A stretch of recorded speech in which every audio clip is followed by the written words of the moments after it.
Հիմա նայեք ինչ է կատարվում Ուկրաինայում։ Զելենսկին բավական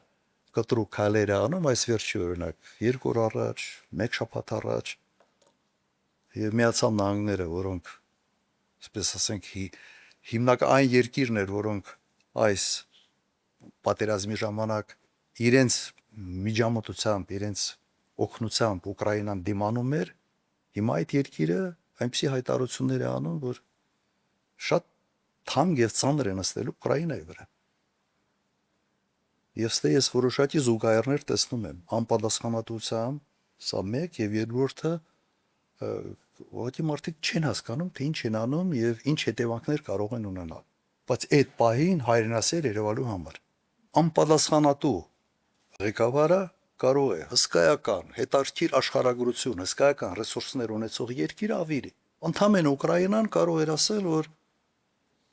նեյտրալ երկրի ստատուսով ինք կօգտվեր եւ Եվրոպայից, եւ Միացյալ Նահանգներից, եւ Ռուսաստանից։ Ասին չէ, մենք պիտի մտնենք ՆԱՏՕ։ Դե մտեք։